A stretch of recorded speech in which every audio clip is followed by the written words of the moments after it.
नमस्कार साथियों, निर्माण करियर एकेडमी के डिजिटल मंच पर सभी का हार्दिक स्वागत है। दोस्तों, आज हम कुछ नए करंट अफेयर्स आपके सामने लेकर आए हैं, जिसके माध्यम से आप उनको नोट डाउन कीजिएगा, उसके तथ्य को जानने का प्रयास कीजिए, ताकि वो आपके एग्जाम पॉइंट ऑफ व्यू से काफी इंपॉर्टेंट हो सकते हैं। अपने सुविचार से अपने वाणी को, अपने क्वेश्चन की सीरीज को स्टार्ट करते हैं। बाबर ने जब एक युद्ध हारा था, उस युद्ध हारने के पश्चात उन्होंने एक स्टेटमेंट कहा था। क्या कहा था, सुनिएगा। क्या हुआ जो युद्ध हार गए? क्या हुआ जो युद्ध हार गए? अभी सब कुछ नहीं हारे। एक अदम्य साहस और इच्छा शक्ति जो सर झुकाने और सजदा करने को तैयार नहीं है। तो दोस्तों, इसी जोश और उत्साह के साथ आप सभी तैयारी के अंदर तत्परता से लगे हुए हैं। तो आज हम कुछ नए करंट अफेयर्स को आपके सामने लेकर आए। स्टार्ट करते हैं हमारे पहले क्वेश्चन से। आप सभी इसका आंसर अपने डिस्क्रिप्शन बॉक्स के अंदर दीजिएगा। पहला क्वेश्चन आप सभी के सामने, साहित्य अकेडमी अनुवाद पुरस्कार 2023 से किसे सम्मानित किया गया? कौन सा पुरस्कार बताया गया है? साहित्य अकेडमी अनुवाद पुरस्कार 2023 से किसे सम्मानित किया गया? चार ऑप्शन आपके सभी ने दे रखे हैं। भंवरलाल ब्रह्मर, पुरुषोत्तम पोमल, चंद्रदेव शर्मा, सुरेंद्र सिंह। आपको बताना है साहित्य अकेडमी अनुवाद पुरस्कार 2023। तो हमारा दोस्तों इसका उत्तर है भंवरलाल ब्रह्मर को। जब हम बात करते हैं साहित्य अकेडमी पुरस्कार की, इसके बारे में बात कर लेते हैं। तो इनको किसके लिए दिया गया? तो प्रदीप बिहारी, इनको प्रदीप बिहारी की मैथिली संग्रह, प्रदीप बिहारी की मैथिली संग्रह, जो हमकी कौन है? सरोकार, सरोकार कहानी में राजस्थानी अनुवाद करने के लिए इनको इस पुरस्कार से नवाजित किया गया। क्या किया था इन्होंने? राजस्थानी भाषा में अनुवाद किया था। राजस्थानी भाषा में अनुवाद किया था, उसके लिए इनको इस पद से, इस पुरस्कार से नवाजा गया। दोस्तों क्लियर है? कौन सा पुरस्कार है? साहित्य अकेडमी अनुवाद पुरस्कार। जब हम बात करें राजस्थानी भाषा के अंदर कुछ अन्य पुरस्कार की, राजस्थानी भाषा के अंदर कुछ अन्य पुरस्कार भी हैं, जिसकी हम बात करते हैं। दोस्तों, राजस्थानी भाषा के अंदर, राजस्थानी भाषा में कुछ अन्य और पुरस्कार दिए जाते हैं, उनके बारे में बात करते हैं। तो राजस्थानी भाषा के अंदर जो और पुरस्कार दिए जाते हैं, उनके बारे में हम चर्चा करते हैं। तो वो कौन कौन से पुरस्कार हैं? तो युवा साहित्य पुरस्कार, पहली बात करें तो युवा साहित्य पुरस्कार। युवा साहित्य पुरस्कार आप सभी को बताना है कमेंट बॉक्स में, किसको दिया गया? सोनाली सुथार को दिया गया। दोस्तों किसको दिया गया? सोनाली सुथार को ये पुरस्कार से नवाजा गया। जब आगे बात करें तो इसके अंदर और भी पुरस्कार दिए जाते हैं। तो सोनाली सुथार को इसके लिए क्यों नवाजा गया, हम बात करते हैं। तो इन्होंने काव्य कृति थी सूद सोंदू जग आंगणे, सूद सोंदू जग आंगणे के लिए इनको नवाजा गया। दूसरी बात करते हैं अगली। तो अगला जो हमारा पुरस्कार है, अगला जो हमारा पुरस्कार है उसके बारे में देखिए दोस्तों, बाल साहित्य पुरस्कार। कौन सा है? बाल साहित्य पुरस्कार। बाल साहित्य पुरस्कार ये किसको दिया गया? प्रहलाद सिंह जोड़ा।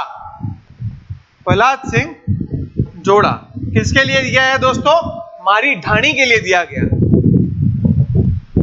प्रहलाद सिंह जोड़ा को इस पुरस्कार से नवाजा गया। तो दोस्तों आपको ध्यान रखना है कि हमने साहित्य पुरस्कार के अंदर और कोई चीज की बात करी, तो प्रहलाद सिंह जोड़ा को मारी ढाणी के लिए नवाजा गया। युवा साहित्य पुरस्कार सोनाली सुथार को सूद सोंदू जग आंगणे के लिए दिया गया। और बात करें तो पिछली वाली स्लाइड के अंदर ने बात करी थी कि भंवरलाल ब्रह्मर जी को प्रदीप बिहारी के मैथिली संग्रह सरोकार के लिए राजस्थानी भाषा में अनुवाद करने के लिए साहित्य अकेडमी अनुवाद पुरस्कार 2023 से नवाजित किया गया। तो दोस्तों आपको इसके बारे में इतनी जानकारी होना अनिवार्य है। चलते हैं अगले क्वेश्चन की तरफ। अगला क्वेश्चन आप सभी के सामने, हाल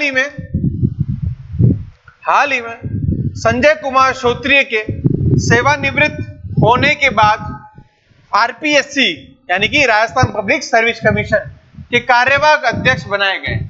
किसके बनाए गए? आरपीएससी के नए अध्यक्ष किसको बनाया गया? यहाँ पे आपके सामने क्वेश्चन पूछा गया है। तो दोस्तों हम सभी को बताना है, जब हम बात करते हैं राजस्थान के गठन के समय की बात करते हैं, जब राजस्थान का गठन हुआ था, राजस्थान का गठन जब हुआ था उस समय हमारे 22 प्रांतों के अंदर से, कितने प्रांतों के अंदर से? 22 प्रांतों के अंदर से तीन प्रांत के अंदर यानी कि 3 प्रांतों में लोक सेवा आयोग कार्यरत थी। क्या थी? 3 प्रांतों में लोक सेवा आयोग जो थी वो कार्यरत थी। लोक सेवा आयोग कार्यरत है। कौन कौन से 3 प्रांत हैं? यानी कि जयपुर, जोधपुर और बीकानेर। 3 कौन से हैं दोस्तों? जयपुर, जोधपुर और बीकानेर। कभी क्वेश्चन आ जाए तो आपको इसके बारे में पता होना चाहिए। जयपुर, जोधपुर और बीकानेर। जब हम आगे बात करते हैं कि राजस्थान के बारे में बात करते हैं, आरपीएससी का गठन कब हुआ था? आरपीएससी का गठन कब हुआ था? तो आरपीएससी के गठन के बारे में बात करेंगे, राजस्थान पब्लिक सर्विस कमीशन की बात करें तो इसका जो गठन है दोस्तों दिसंबर के अंदर हुआ था। कब हुआ था दोस्तों? इसका गठन जो है वो दिसंबर के अंदर हुआ था 1949। इसका जो गठन है वो 22 दिसंबर 1949 के अंदर इसका गठन हुआ था। और शुरुआत की बात करें तो शुरुआत के अंदर इसके एक अध्यक्ष हुआ करते थे और इसके अंदर कितने सदस्य हुआ करते थे दोस्तों? 2 सदस्य। प्रारंभ की बात करें तो प्रारंभ में इसके अंदर एक अध्यक्ष प्लस 2 सदस्य। और हमारे आरपीएससी के जो प्रथम अध्यक्ष थे, प्रथम अध्यक्ष की हम बात करें तो उनका नाम है एसके घोष। प्रथम अध्यक्ष की जब बात करेंगे, प्रथम अध्यक्ष कौन थे दोस्तों? एसके घोष। एसके घोष। अब वर्तमान स्थिति की बात करें दोस्तों तो वर्तमान के अंदर हमारे एक अध्यक्ष होते हैं। वर्तमान के अंदर कितने अध्यक्ष होते हैं? एक अध्यक्ष है और 7 अन्य सदस्य हैं। 7 आरपीएससी के सदस्य भी हैं। 7 सदस्य। तो अभी क्वेश्चन इसी में पूछा गया आपको कि हमारे जो पूर्व के जो अध्यक्ष थे मनोज सोनी, उन्हें सेवानिवृत्त होने के बाद किसको कार्यवाहक अध्यक्ष बनाया गया? तो 7 सदस्य भी इसके अंदर होते हैं। जब इनके कार्यकाल की बात करोगे दोस्तों, जब इनके कार्यकाल की बात करोगे तो जब कार्यकाल की बात करोगे दोस्तों तो कार्यकाल इनका होता है 6 वर्ष या 62 वर्ष की आयु, या 62 वर्ष की आयु, जो भी इसके अंदर पहले हो। 6 वर्ष या 62 वर्ष की आयु जो भी इसके अंदर पहले हो। अब जब इनकी नियुक्ति की बात करें दोस्तों, आरपीएससी के सदस्यों और अध्यक्ष की नियुक्ति किसके द्वारा की जाती है? जब इनके नियुक्ति की बात करें, ये सारे क्वेश्चन इंपॉर्टेंट होते हैं दोस्तों, आप सभी ध्यान रखिएगा। इनकी नियुक्ति हमारे राज्य के राज्यपाल द्वारा की जाती है। किसके द्वारा? राज्यपाल के द्वारा की जाती है। जब इनको हटाने की बात आती है दोस्तों, हटाने की शक्ति, तो हटाने के लिए यहाँ पर राज्यपाल का काम नहीं होता है। यहाँ पे कौन करता है? राष्ट्रपति के पास शक्तियां होती है। इनको हटाने की शक्ति किसके पास होती है? राष्ट्रपति के पास होती है। जबकि राज्यपाल इनको बर्खास्त कर सकते हैं, इनको हटा नहीं सकते। और हटाने का कार्य कौन करेगा? राष्ट्रपति के द्वारा किया जाएगा। क्लियर है दोस्तों? यानी कि इनके बारे में आपको इतनी इंफॉर्मेशन होनी चाहिए। जब बात करें वर्तमान की, वर्तमान के अंदर उनके जो सदस्य हैं और अध्यक्ष के पद पर, वर्तमान के जो उनके सदस्य हैं और जो अध्यक्ष के पद पर जिनको चुना गया, कैलाश चंद्र मीणा को वर्तमान के अंदर हमारे राज्यपाल ने कैलाश चंद्र मीणा, जो कि एक सदस्य भी थे, जो कि एक इसके सदस्य थे, कैलाश चंद्र मीणा, उनको क्या बनाया गया दोस्तों? कार्यवाहक अध्यक्ष बनाया गया। क्या बनाया गया? कार्यवाहक अध्यक्ष बनाया गया। कार्यवाहक अध्यक्ष बनाया गया, जो आरपीसी के सदस्य थे। क्लियर? अब इनके और कुछ सदस्य की बात करें तो इनके वर्तमान के अंदर सदस्य कौन कौन है? वर्तमान के अंदर इनके सदस्य अभी कौन कौन है, इनके बारे में बात करेंगे तो सबसे पहला नाम आता है दोस्तों कि डॉक्टर संगीता आर्य। डॉक्टर संगीता आर्य। दूसरी बात करें तो दूसरा नाम आता है मंजू शर्मा का। किसका दोस्तों? मंजू शर्मा का। अगली बात करें तो नाम आता है कर्नल केसरी सिंह राठौड़। कर्नल केसरी सिंह राठौड़।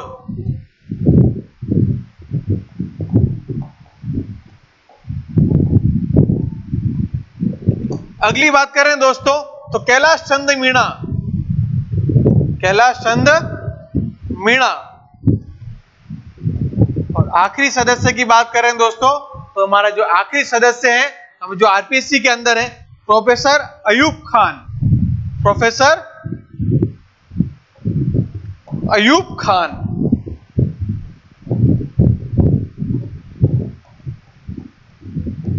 तो दोस्तों इतनी सारी इंफॉर्मेशन हमने आरपीसी के बारे में जानी। हम देख लेते हैं, इसको रिवाइज कर लेते हैं क्या क्या हमने इसके बारे में पढ़ा। सबसे पहले बात करें तो राजस्थान के अंदर इसका गठन कब किया गया? जब गठन की बात करें तो 22 प्रांत थे। उन 22 प्रांतों में 3 प्रांतों में लोक सेवा आयोग कार्यरत थी, यानी कि जयपुर, जोधपुर और बीकानेर। जब अगली बात करें हम तो आरपीएससी की, राजस्थान लोक सेवा आयोग की बात करें तो इसका गठन 22 दिसंबर 1949 को एक अध्यादेश जारी हुआ था पहले, उसके बाद इसका गठन किया गया। और बाद में प्रारंभ की बात करें, प्रारंभ में इसकी जो संख्या थी, सदस्य संख्या थी, वो कितनी थी?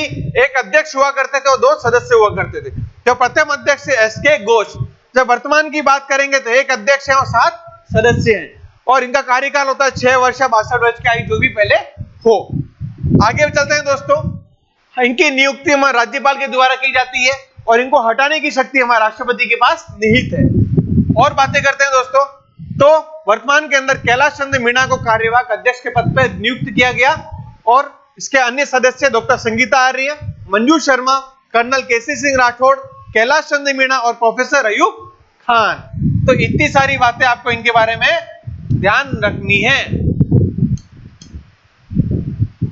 ठीक है दोस्तों, तो हम बात करेंगे इनके कार्यवाहक अध्यक्ष को, उसको बनाया गया कैलाश चंद्र मीणा को। चलते हैं अगले क्वेश्चन की तरफ। राजस्थान वन विभाग का सर्वोच्च पुरस्कार अमृता देवी विश्नोई स्मृति पुरस्कार किसे दिया गया? अब दोस्तों यहां से एक क्वेश्चन क्लियर होता है इसी लाइन के अंदर से कि राजस्थान वन विभाग का सर्वोच्च पुरस्कार कौन सा है? तो अमृता देवी विश्नोई स्मृति पुरस्कार राजस्थान वन विभाग का सर्वोच्च पुरस्कार है। आगे चलते हैं। तब इसके बारे में पूछा गया कि इसके अंदर किसको दिया गया ये अवार्ड, ये जो अवार्ड है ये किसको दिया गया? तब बात करें हमारे वन विभाग द्वारा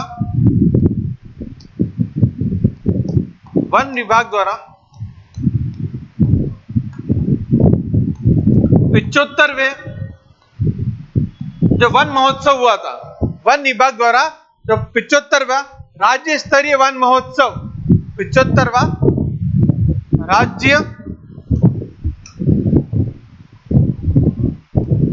75वां राज्य स्तरीय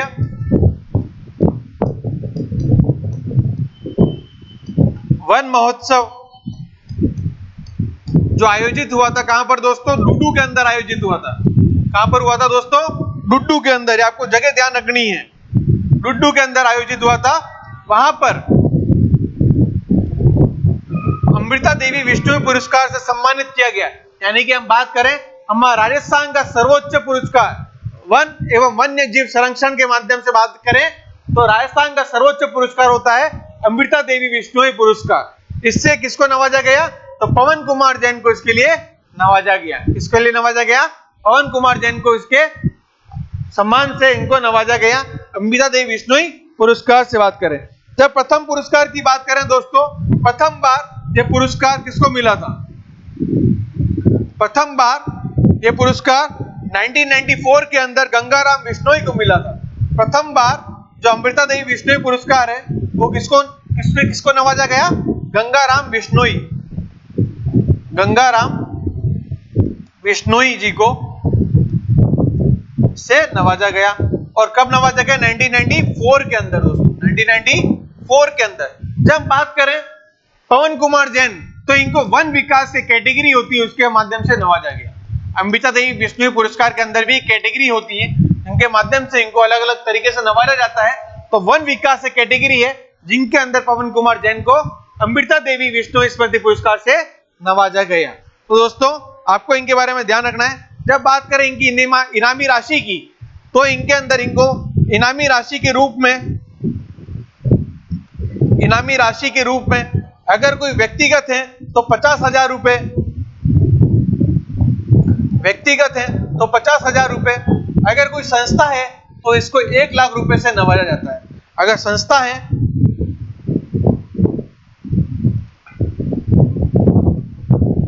तो कोई अगर संस्था है तो उनको 1 लाख रुपए से नवाजा जाता है। तो दोस्तों आपको इनके बारे में इतनी जानकारी होना आवश्यक है। चलते हैं अगले क्वेश्चन की तरफ। अगला क्वेश्चन आप सभी के सामने बताइएगा, इसका उत्तर कमेंट बॉक्स में।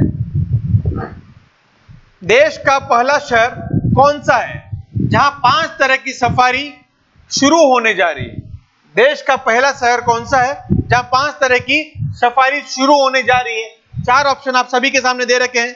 पहला ऑप्शन आप सभी के सामने, जोधपुर, जयपुर, उदयपुर, भरतपुर। जयपुर, जोधपुर, उदयपुर और भरतपुर। तो आपको बताना है इसका जो उत्तर होगा हमारा दोस्तों जयपुर। तो जयपुर के अंदर हम बात करें तो वन विभाग के अंदर, वन विभाग के द्वारा जयपुर का जो नाहरगढ़ जैविक उद्यान है, जयपुर का जो नाहरगढ़ जैविक उद्यान है,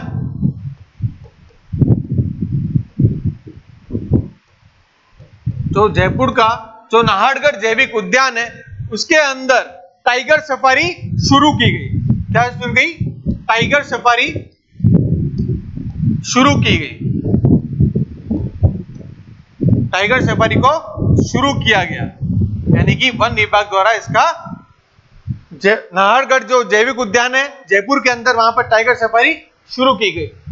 इसके माध्यम से जयपुर हमारे देश का पहला शहर बन जाता है जहां पर 5 तरह की सफारी का होना होता है। जयपुर ऐसा पहला शहर है देश का जहां पर 5 तरह की सफारियां होती है। जब अलग अलग की बात करें, जो 5 सफारी की हम जब बात कर रहे हैं जयपुर के अंदर, वो कौन कौन सी है? तो सर्वप्रथम बात करते हैं तो नाहरगढ़ की बात कर लेते हैं दोस्तों। क्या है? नाहरगढ़ की। तो नाहरगढ़ की बात करें दोस्तों तो नाहरगढ़ के अंदर जैविक उद्यान के अंदर टाइगर सफारी और lion safari. Nahargarh tiger safari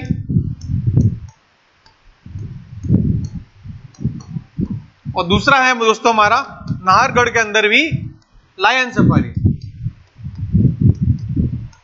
lion safari. तो नाहरगढ़ का ऐसा पहला जैविक उद्यान है जहां पे लायन सफारी भी होती है और दोस्तों टाइगर सफारी भी होती है। जब बात करें अगली सफारी की तो हमारे यहां पर आमेर में हाथी सफारी होती है। आमेर में कौन सी सफारी है? हाथी सफारी।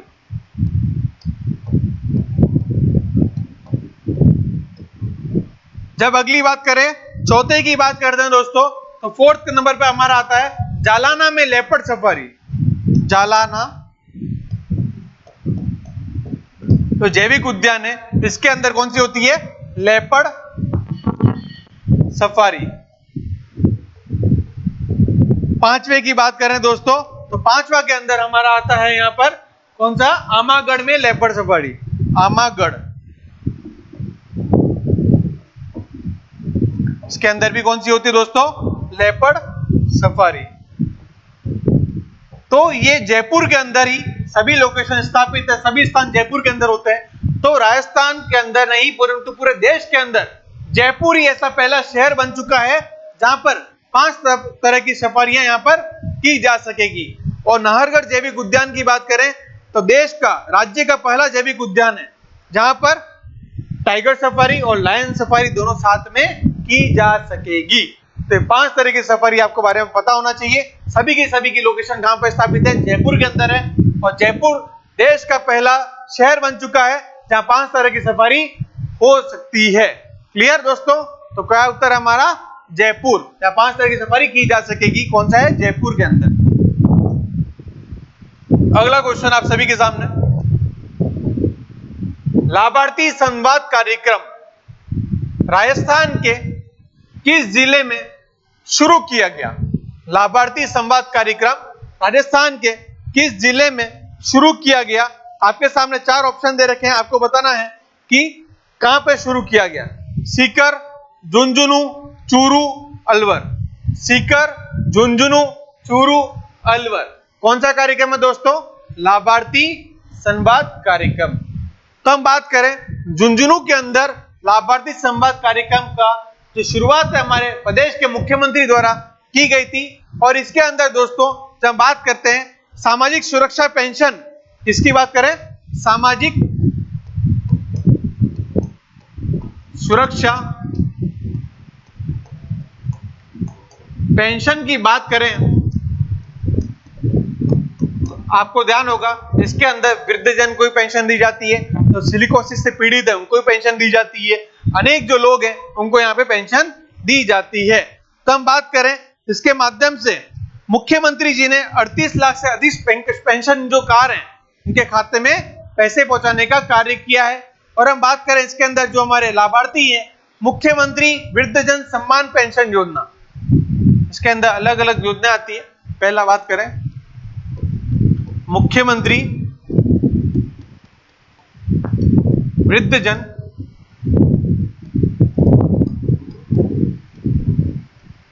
सम्मान पेंशन योजना, मुख्यमंत्री वृद्धजन सम्मान पेंशन योजना। तो इसके अंदर दोस्तों आपको जानकारी होनी चाहिए कि इसके अंदर क्या हुआ था। मुख्यमंत्री वृद्धजन सम्मान पेंशन योजना के अंदर ये राशि बढ़ा दी गई और 1000 रुपए से कितनी कर दी गई? 1150। 1000 रुपए से कितनी कर दी गई है? 1150। जब अगली बात करें तो अगली बात आती है एकल नारी सम्मान पेंशन योजना। एकल नारी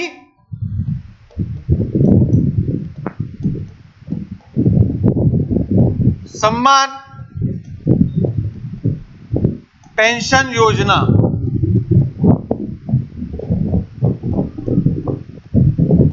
अब इसके अंदर भी अलग अलग कैटेगरी है, कौन से 75 वर्ष से ऊपर है, कौन 75 वर्ष से कम के आयु के हैं, अलग अलग कैटेगरी है। जो 75 वर्ष से अधिक आयु वाले हैं उनकी पेंशन है 1500 रुपए और 75 वर्ष से कम वाले हैं उनकी आयु जो पेंशन है 1150 रुपए। जब बात करें इसके अंदर भी तो 75 वर्ष से तो ज्यादा वाले हैं उनकी जो पेंशन है 1500 रुपए। जो 75 वर्ष से कम वाले हैं उनकी पेंशन है दोस्तों 1150 रुपए। तो इनके बारे में ये चीज आपको जानकारी होनी चाहिए। अगली बात करें तो इसके अंदर एक और कैटेगरी आती है, तो कौन सी है दोस्तों? विशेष योग्यजन सम्मान योजना। विशेष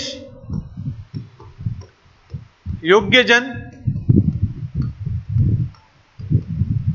सम्मान योजना। अब दोस्तों इसके अंदर भी कैटेगरी विभाजित है। जैसे कि हम बात करें, हमने पिछली वाले में बात करी थी 75 वर्ष से अधिक और 75 वर्ष से कम वालों के लिए। यहां पर भी 75 वर्ष से अधिक वालों को 1250 रुपए दिए जाते हैं। 75 वर्ष से अधिक वालों को कितने पेंशन मिलती है? 1250। जब बात करें 75 वर्ष से कम वाली आयु को यहाँ पे मिलती है 1150 रुपए दोस्तों। कितनी है? 1150 रुपए यहाँ पे उनको पेंशन मिलती है।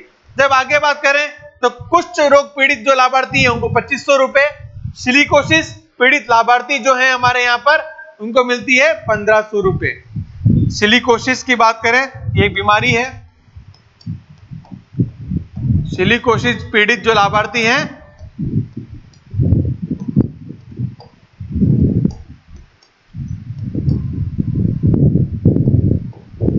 हमको कितनी मिलती है दोस्तों? 1500 रुपए यहाँ पे पेंशन मिलती है। तो ये बातें आपको इनके बारे में जानकारी होनी चाहिए। क्लियर है दोस्तों? सिलिकोसिस पीड़ित जो लाभार्थी है हमारे, तो लाभार्थी है, उनको कितनी मिलती है दोस्तों? 1500 रुपए पेंशन मिलती है। और ये विशेष योग्यता सम्मान योजना के अंदर 75 वर्ष से ज्यादा वाली आयु को 1250 और कम वालों को 1150। पिछली वाली के अंदर हमने देखा था मुख्यमंत्री वृद्धजन सम्मान पेंशन योजना, यहाँ पे 1000 रुपए से बढ़ाकर कितनी कर दी गई है? वर्तमान के अंदर 1150 रुपए दोस्तों। कितनी है? 1150 रुपए। अगली है एकल नारी सम्मान पेंशन योजना, 75 वर्ष से ज्यादा की आयु है उनके 1500 रुपए, कम वाली आयु को 1150 रुपए। तो आपको इसके बारे में जानकारी होनी चाहिए। यह हमारे प्रदेश के मुख्यमंत्री जी ने किस जिले से इसका शुरू किया था? तो झुंझुनू शहर से। क्या है दोस्तों? झुंझुनू से। और विभिन्न योजनाएं इसके बारे में आपको जानकारी होनी चाहिए। अगला क्वेश्चन, राजस्थान की प्रथम फ्लाइंग एकेडमी का उद्घाटन कहां हुआ? राजस्थान की प्रथम फ्लाइंग एकेडमी का उद्घाटन कहां पर हुआ, यह आपको बताना है दोस्तों। कहां पर हुआ था? तो हमारे प्रदेश के मुख्यमंत्री जी ने किशनगढ़ अजमेर के अंदर, कहां पे दोस्तों? किशनगढ़, क्योंकि अजमेर के अंदर आता है, वहां पर फ्लाइंग एकेडमी, प्रथम फ्लाइंग एकेडमी का उद्घाटन किया था। दोस्तों इसका उत्तर क्या होगा? अजमेर। क्या होगा दोस्तों? Ajmer.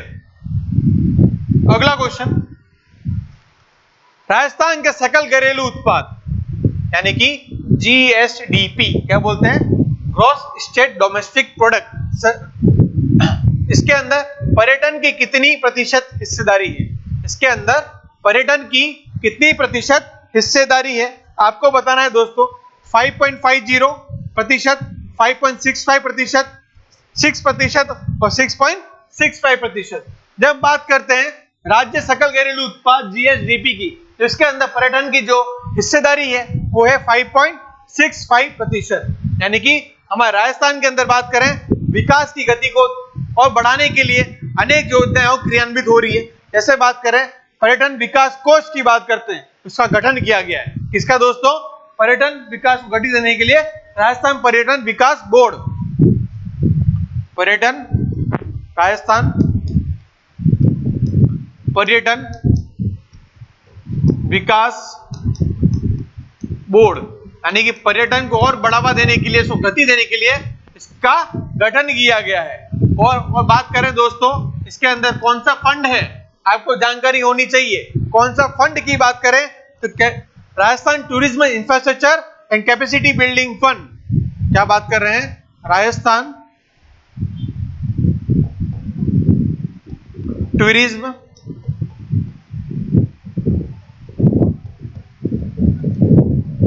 Infrastructure and capacity building fund, जिसके माध्यम से अगले 5 सालों के अंदर एंड कैपेसिटी बिल्डिंग फंड, यानी कि इसके माध्यम से अगले 5 सालों के अंदर 5000 करोड़ रुपए का निवेश होगा। कितना होगा दोस्तों? 5000 करोड़ से भी अधिक का कार्य करवाया जाएगा। कितनी बात करी? 5 वर्षों में 5000 करोड़ रुपए का, यानी कि हमारे पर्यटन को और बढ़ावा देने के लिए, इसको और गति देने के लिए इस फंड को भी बनाया गया है। क्या नाम है दोस्तों? Rajasthan tourism infrastructure capacity building fund की बात करते हैं तो इसको किस नाम से जानते हैं? RTICF। कभी क्वेश्चन आ जाता है कि कौन से फंड की गठन किया गया राजस्थान टूरिज्म के पर्यटन को बढ़ावा देने के लिए, तो आपको पता होना चाहिए RTCIF। इसके अंदर 5 सालों के अंदर 5000 करोड़ रुपए यहाँ पे कार्य करवाए जाएंगे। और जब बात करें हम राजस्थान के अंदर और भी कुछ बातें हैं। शौर्य एवं साहस के जो प्रतीक हैं हमारे राजस्थान के अंदर, शौर्य एवं साहस, शौर्य एवं साहस के जो प्रतीक है, हम जो रहे किले, स्मारक, प्रतीक रहे किले, स्मारक जो हैं इनके संरक्षण के लिए, किले हो गए, स्मारक हो गए, इनके संरक्षण के लिए, सांस्कृतिक धरोहर को और संरक्षित करने के लिए सांस्कृतिक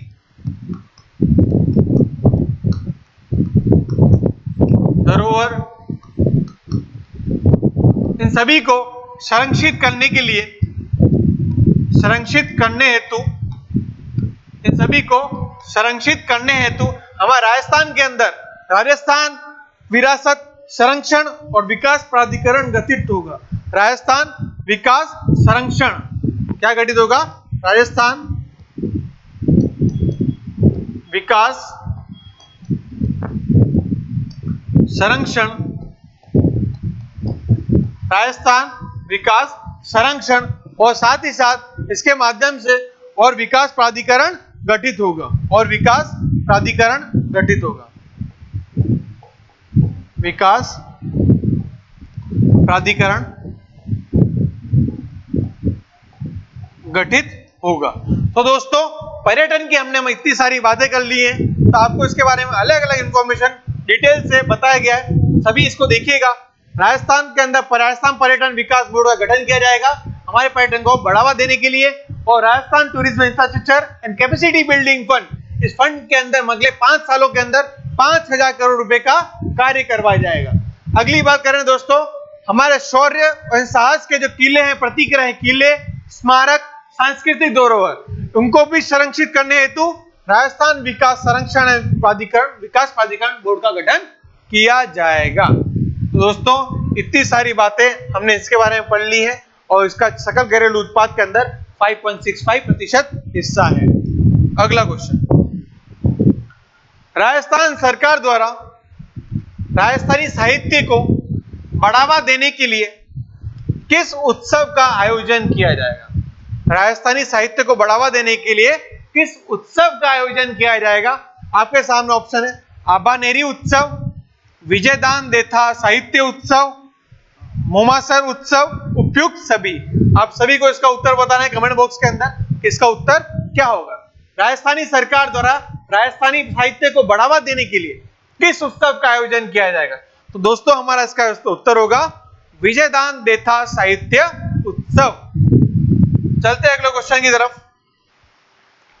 हाल ही में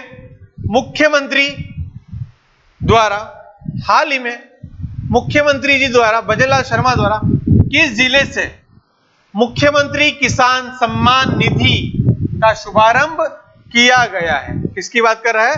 मुख्यमंत्री किसान सम्मान निधि योजना की यहां पर बात हो रही है दोस्तों। जब हम बात करें मुख्यमंत्री किसान सम्मान निधि, तो आपको जानकारी होगी हमारी केंद्र सरकार द्वारा, हमारी केंद्र के अंदर सरकार है, कौन सी योजना चला रही है? प्रधानमंत्री किसान सम्मान निधि। कौन सी चला रही है दोस्तों? प्रधानमंत्री किसान सम्मान निधि योजना है केंद्र की, जिसके अंदर किसानों को 6 प्रति वर्ष कितने रुपए मिलते हैं दोस्तों? 6,000 रुपए मिलते हैं। कितने दोस्तों? 6,000 रुपए। ये 6,000 रुपए उनको 3 किस्तों के अंदर दिए जाते हैं। कितने दोस्तों? 3 किस्तों के अंदर ये 6,000 रुपए दिए जाते हैं। और इसी को बढ़ाने और इसी के अंदर और अतिरिक्त लाभ देने के लिए, राजस्थान के अंदर लाभ पहुंचाने के लिए राजस्थान सरकार ने मुख्यमंत्री किसान सम्मान निधि योजना के तहत, जब बात करें राजस्थान सरकार के द्वारा, हमारे राजस्थान सरकार ने इनको अधिक लाभ पहुंचाने के लिए मुख्यमंत्री किसान सम्मान निधि के तहत, मुख्यमंत्री किसान सम्मान निधि के तहत 2,000 रुपए अतिरिक्त देने की घोषणा कही है। निधि के तहत कितने रुपए दोस्तों? 2,000 रुपए अतिरिक्त, 2,000 रुपए अतिरिक्त, यानी कि टोटल कितने हो गए दोस्तों? 8,000 रुपए। कितने हो गए? 8,000 रुपए। तो 3 किस्तों के अंदर इनको 6,000 रुपए दिए जाते हैं केंद्र सरकार की प्रधानमंत्री किसान सम्मान निधि के तहत। राजस्थान सरकार ने इसको और आगे बढ़ाया है, किसानों को अधिक लाभ पहुंचाने के लिए मुख्यमंत्री किसान निधि के तहत 2,000 रुपए की अतिरिक्त राशि और देने की घोषणा कही गई है। और जब बात करें तो इसका शुभारंभ हमारे प्रदेश के मुख्यमंत्री जी ने कहां से किया? तो दोस्तों उसका उत्तर है टोंक जिला। क्या है दोस्तों? टोंक जिले से इसका शुभारंभ हमारे प्रदेश के मुख्यमंत्री जी ने किया है। तो इसका उत्तर क्या होगा दोस्तों? टोंक। अगला क्वेश्चन, राज्य मानवाधिकार आयोग में अध्यक्ष पद पर किसे नियुक्त किया गया है? यहाँ पे किसकी बात करिए दोस्तों? राज्य मानवाधिकार आयोग के अंदर हमारे जो अध्यक्ष हैं उस पद पर किसे नियुक्त किया गया है, आपको इसके बारे में बताना है। तो जब हम बात करते हैं राज्य मानवाधिकार आयोग के अध्यक्ष की और सदस्य की, वह सदस्य, तो इनकी नियुक्ति की बात करें दोस्तों, राज्य मानवाधिकार आयोग के अध्यक्ष व सदस्य की नियुक्ति की बात करें तो इनकी नियुक्ति किसके द्वारा की जाती है? राज्यपाल के द्वारा की जाती है। किसके द्वारा की जाती है? राज्यपाल के द्वारा की जाती है। जब हम इनके कार्यकाल की बात करें दोस्तों, तो इनका कार्यकाल 3 वर्ष या 70 वर्ष की आयु प्राप्त करने तक। क्या है दोस्तों? इनके कार्यकाल की बात करें तो इनका कार्यकाल कितना होता है? 3 वर्ष या 70 वर्ष की आयु, 70 वर्ष की आयु। जब हम इनकी नियुक्ति की बात करें दोस्तों, हमारे जो राज्यपाल हैं, प्रदेश के जो राज्यपाल होते हैं, वो किनको इस पद पर नियुक्त करते हैं?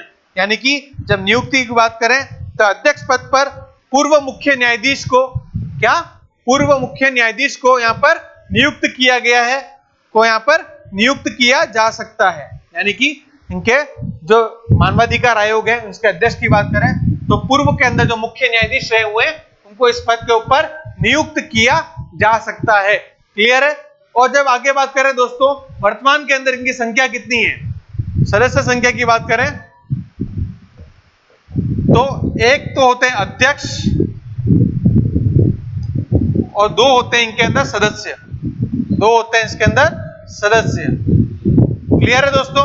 और वर्तमान के अंदर इसके अध्यक्ष के पद पर किसको यहाँ पे, जो राज्य मानवाधिकार आयोग के पद में अध्यक्ष के पद पर किसको नियुक्त किया गया है? तो पूर्व न्यायाधीश मूलचंदानी को यहाँ पर नियुक्त किया है। क्या नाम है पूरा दोस्तों? गंगाराम मूलचंदानी। क्या नाम है दोस्तों? गंगाराम मूलचंदानी को यहाँ पर अध्यक्ष के पद पर नियुक्त किया है। तो ये बातें आपको ध्यान रखनी है। और इसकी चयन समिति की बात करोगे तो चयन समिति के अंदर इसके जो अध्यक्ष होते हैं वो होते हैं मुख्यमंत्री, साथ ही साथ गृह मंत्री, हमारे जो विपक्ष के नेता, और इसके अंदर कौन कौन होते हैं? गृह मंत्री और विधानसभा अध्यक्ष व नेता प्रतिपक्ष। तो ये बातें आपको इनके बारे में पता होनी चाहिए। क्लियर है? तो वर्तमान के अंदर पूर्व न्यायाधीश रहे गंगाराम मूलचंदानी को राज्य मानवाधिकार आयोग के अध्यक्ष पद पर हमारे राज्यपाल के द्वारा नियुक्त किया गया। और सदस्य के रूप में अशोक जी गुप्ता, क्या नाम है? अशोक गुप्ता, जो पूर्व के अंदर भारतीय पुलिस सेवा के सेवानिवृत्त अधिकारी हैं, इनको भी यहाँ पर नियुक्त किया गया। क्लियर है दोस्तों? तो ये बातें आपको इनके बारे में पता होनी चाहिए। तो साथियों, आज उम्मीद करता हूं आपको इसको क्लास का लेक्चर बड़ा पसंद आया होगा। और सभी इस चैनल को लाइक कीजिए, शेयर कीजिए और सब्सक्राइब कीजिए। आप अनेक दोस्तों तक पहुंचाने का प्रयास कीजिए।